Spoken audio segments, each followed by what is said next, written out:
Greetings, brothers and sisters, all the way from Johannesburg, South Africa. I don't know about you guys, but this series has been intense. It started off like, wow, but now it's getting really intense. I wanted to welcome you guys, and I wanted to thank you guys. Please, guys, give us your thoughts, your ideas. Remember to like, subscribe, comment, and also download these videos and share them with people who you find useful. So today, we're talking about USA in Prophecy, Part 13, handing straight over to Rossen. Thank you, Dan, and blessings and greetings to my brothers and sisters in Christ, especially those who are watching from United States of America. We love you, brothers and sisters. We're praying for you. We know how difficult it is for you right now, and you are in our prayers. I'll start straight over to the topic. It's a very important topic. Why is the USA important in Bible prophecy?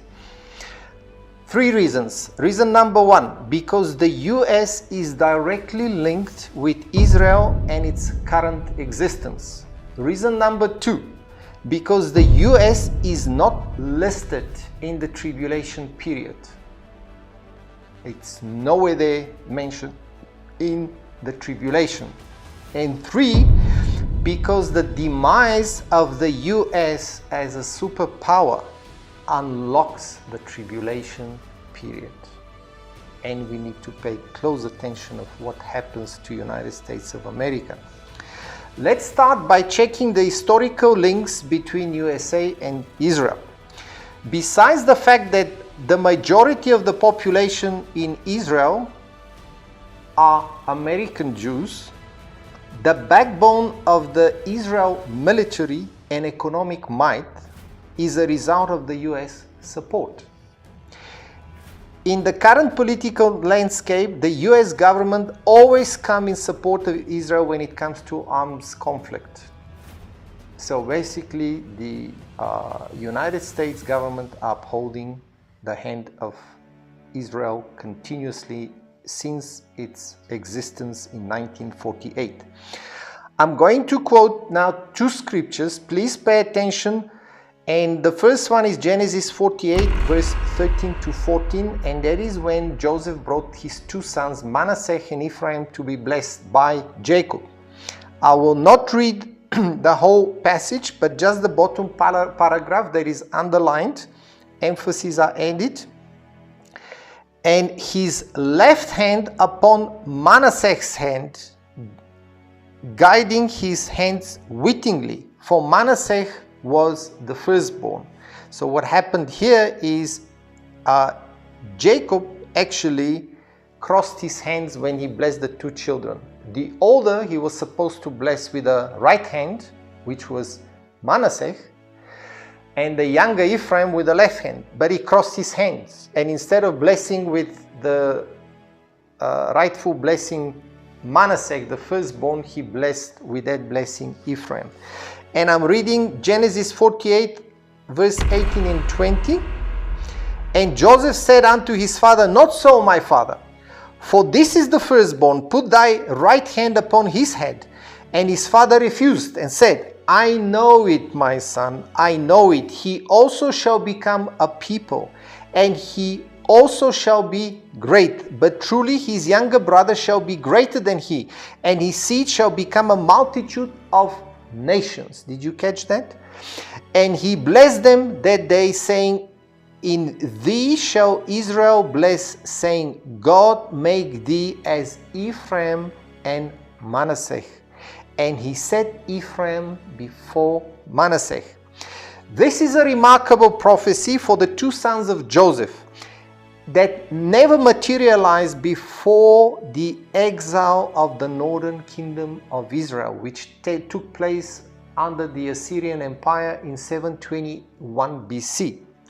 Can we say that God did not fulfill the prophecy of Jacob and his 2 sons? No, brothers and sisters. God always fulfills his prophecies. God did bless Ephraim and Manasseh. The only problem is we need to identify who is actually Manasseh and who is Ephraim. What happened to those tribes? Please take a look at the arrangement of the tribes of Israel around the camp of the tabernacle in the wilderness according to Numbers chapter 2. And you can see that on the west side of the tabernacle was the three tribes of Ephraim, Manasseh, and Benjamin. So if you plot Israel right in the middle of the world map now, if you picture the world map and you put Israel right in the middle of the chart, you will see that those three tribes were on the west side. Now those three tribes became the nations of United Kingdom, United States, and further west and Belgium. I will not go at length to explain how I came to this conclusion, for the scope of this video is limited for that. But I will invite you into the next session, which is South African prophecy, where I would explain all the movement of the tribes of Israel since they got lost after 721 BC and how they became the nations that they are currently. Those 10 tribes are not lost, they have turned into nations. Belgium is one of the smallest nations in the European Union, yet the headquarters are in Brussels, its capital. Wasn't Benjamin the youngest of the 12 sons of Jacob, but was loved by his brother and his father the most from all the rest? So much so that Joseph put in his plate in Egypt 5 times the amount of food than all the other brothers, even that he was the youngest. And I'm reading Genesis 43 verse 33 to 34. And they set before him the firstborn according to his birthright, and the youngest according to his youth. And the men marveled at one another. And one took portions to them from before him, and Benjamin's portion was 5 times as much as any of theirs. You see, the smallest nations in Europe, but the headquarters of the EU are there. The prophecy for Ephraim, as I mentioned, was not fulfilled before the exile. We don't see anywhere until 721 BC that Ephraim became a League of Nations. Never took place. And after that, those tribes disappeared, but this prophecy was fully fulfilled in the British Empire, when the League of 70 Nations were under its umbrella at the height of its power. 1/6 of the earth, they say, from the whole empire, from the time the sunset goes down on the one side, it's sunrise on the other side of the empire. That's how mighty the British Empire was. So Ephraim represents the British Empire. That was fulfilled the prophecy of Jacob. Then was fulfilled the prophecy of Jacob when he became a father of nation. We know historically that the US broke away from the UK during the American Revolution in 1776, and since then the British Empire saw its demise, but at the same time the world witnessed the rise of the US as a superpower. This was the fulfillment of Jacob's prophecy over Manasseh when he says he also shall become a great nation. Now that we have looked at the historic connection and biblical connection between the US and Israel, now I'm going to shift my focus directly to the US. Since we know that the coming kingdom of the beast will be backed up by the world powers, it is important to understand the military superpower of the world now is the United States. And in order for the Antichrist to rise to power and his kingdom, the US has to be sacrificed first. The US is the power currently behind the synagogue of Satan. Now, the synagogue of Satan, again, it's not talking about Jewish people. It's a name used to speak about the globalists, those faceless people behind the bankers that hide behind thousands of organizations, but they're manipulating the affairs of the world.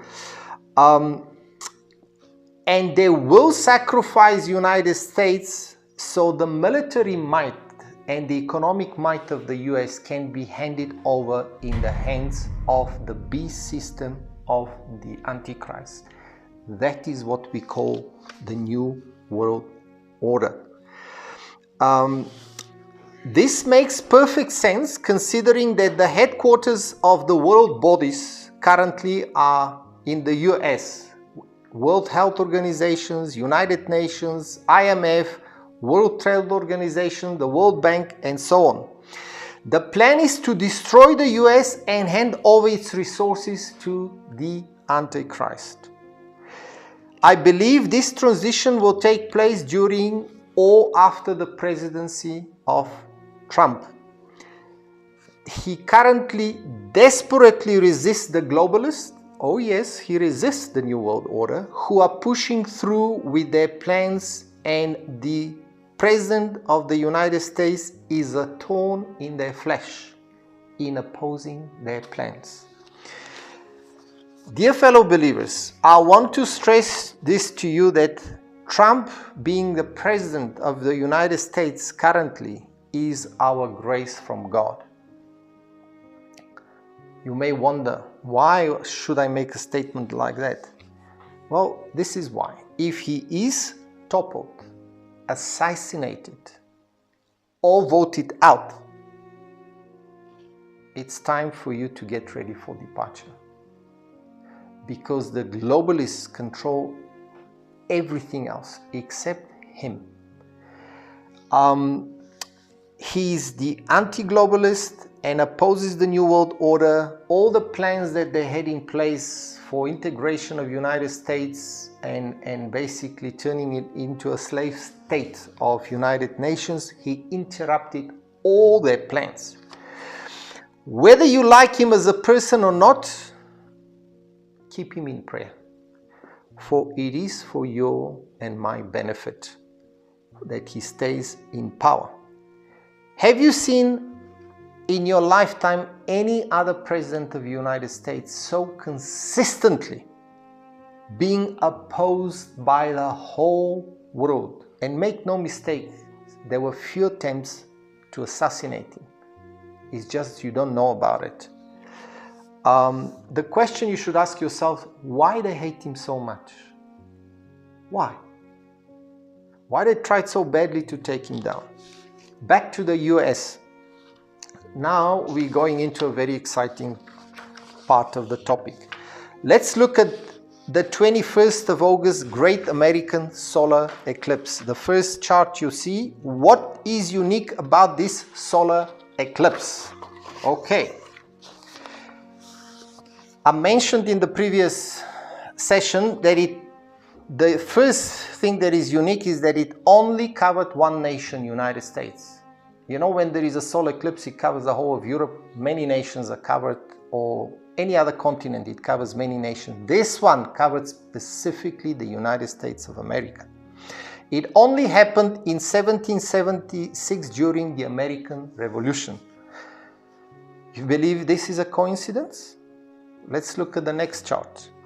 It began at the 33rd state, Oregon, of US, and exited at the 33rd parallel, exactly 33 days before Revelation 12 sign that I've just shown you in the previous session.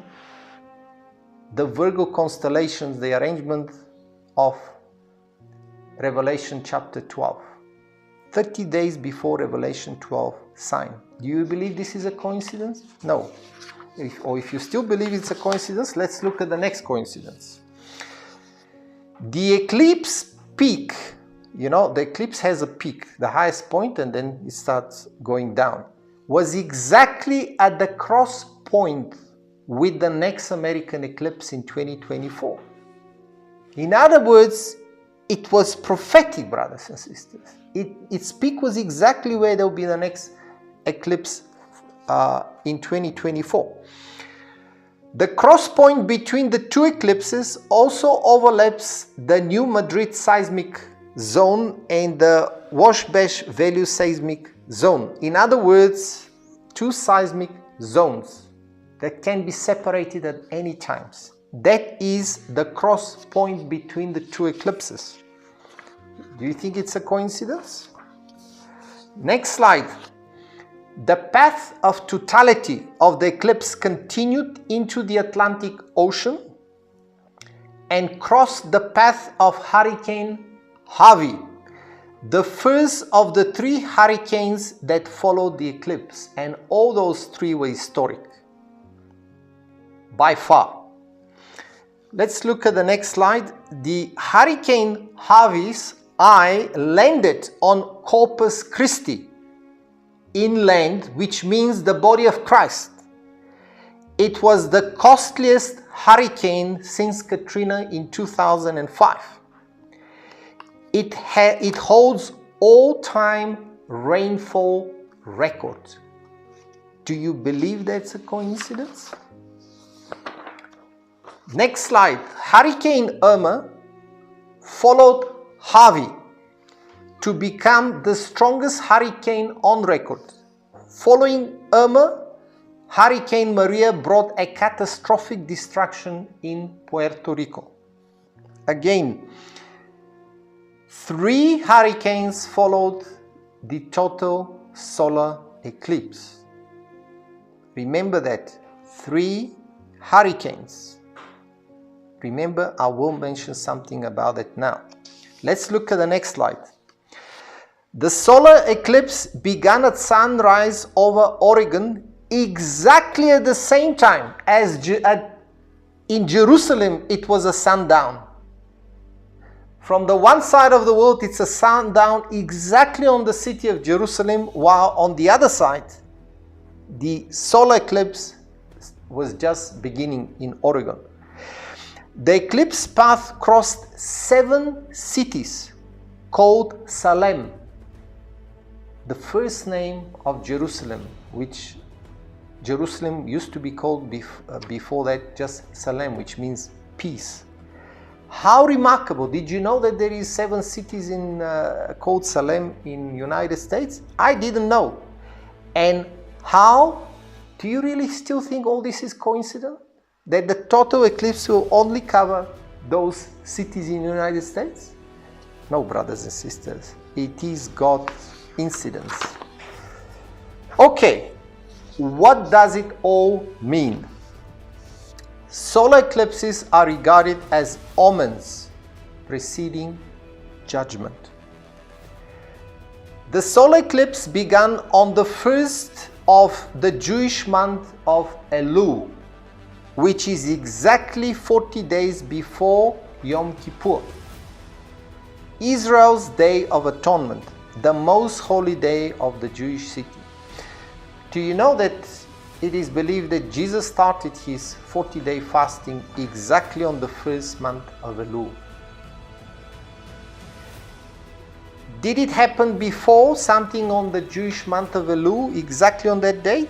In 763 BC, over the ancient Nineveh, just before the arrival of the prophet Jonah, who preached repentance 40 days before judgment. It happened exactly the same total solar eclipse before Jonah started preaching over Nineveh in 763 BC. World War I began on 21st of August 1940, exactly on the first day of the month of Elul. Now, the outcome of World War I brought the destruction of the Ottoman Empire, which occupied the land of Israel and Jerusalem. You still think this is coincidence? The next slide. The eclipse divided the population of United States almost in perfect half, at 162 million on the north side of the eclipse and 161 million on the south side. Never before has the US been so divided politically as in Trump's presidency since the Civil War began in 1865. The next slide. Whatever judgment may come upon the United States, it is likely to take place in the current 7 years before the next solar eclipse in 2024 in April, again over the United States only. Someone uploaded a future map of the US according to many prophetic visions, many brothers and sisters. It is a poor quality picture, but it gives you an idea, if you look closely, that United States is divided. And where is it divided? Exactly at the cross between the two eclipses. Could it be prophetic that God will do an exceptional judgment? In 1914, the next slide, the solar eclipse not only marked the beginning of World War I, but its path crossed 4 empires.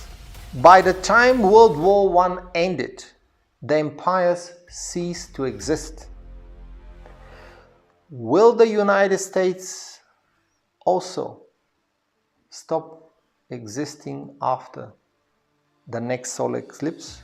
Will it follow the same fate? Why will God allow this to happen to the US?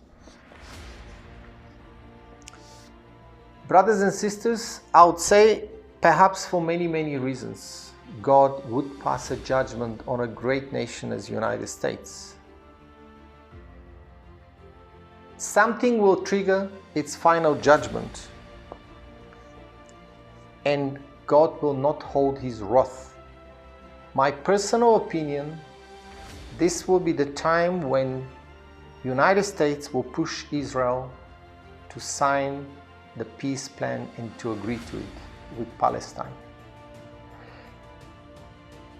There is a story I need to tell you.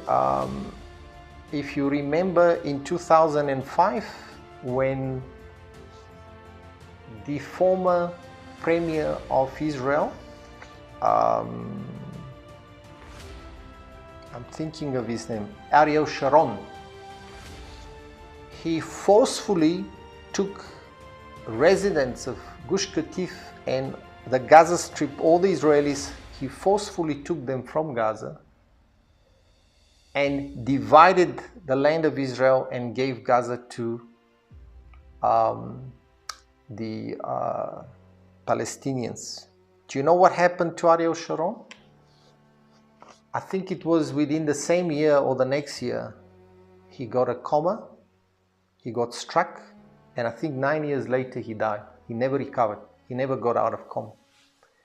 But something else also took place. In 2005, in the fall of 2005 in the United States, Katrina struck, and it was one of the worst hurricanes they ever witnessed. That was a warning to the United States. Next time you try and push the dividing of my land, I will divide your land. I think that will be probably the thing that will unleash God's wrath. It could be other things too. But I'll tell you one reason that God can hold his judgment and not bring it yet. And that is the prayers of God's children. My fellow brothers and sisters in the United States, we love you and we're praying and we're standing for you, with you.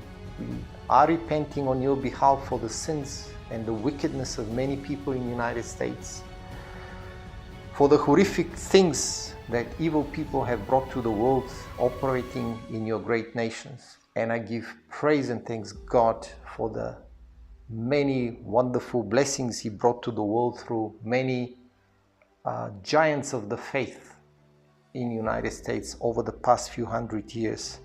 We're standing with you, we love you, and we're praying for you, and we're praying for your president. What does all that mean? I believe it means the following. Just like when the solar eclipse ended, there were 3 hurricanes that hit the United States. There are 3 hurricanes that will hit the United States, and I'm not talking about literal hurricanes. I'm talking about 3 big events since the solar eclipse took place then that will cause by the year 2024 the demise of the United States as the superpower. And I personally believe that currently what is taking place, the COVID-19 phenomenon and lockdown, is hurricane number 1. There are things to follow, brothers and sisters. What I'd like you to know is, let us stand with our fellow brothers and sisters in the United States that will be put under enormous pressure with what is to come. And even when judgment falls on the United States, our brothers and sisters that survive it will be under intense persecution, and we need to keep them in prayer. Brothers and sisters, with that I will end this session. Next session will be session number 14, and it's South African prophecy. We invite not only our local viewers and audience, but international, because it's something very important I'd like to tell you. The days of the tribulation, I believe South Africa will be the only place as a safe haven from the power of the Antichrist. And I will tell you why I believe so in the next session. And if you don't feel comfortable and God has shown you that you need to leave the place where you stay and the nation where you stay, I'll tell you one good place to come: South Africa. I know the political turmoil currently in South Africa is not ideal, but very soon things will change here. And with that, I will end. The next session will be about South Africa in prophecy. Over to them. But speaking about South Africa, I've got many friends that immigrated and they want to come back. Another thing, guys, we have desert. We have the most beautiful beaches, first world cities. We have the big 5. We've got everything here. We're just praying for our leaders to, we're praying for God-fearing people to be put in high places. Indeed. Anyway, brothers, sisters, God bless you guys. Ciao. Ciao, until next time.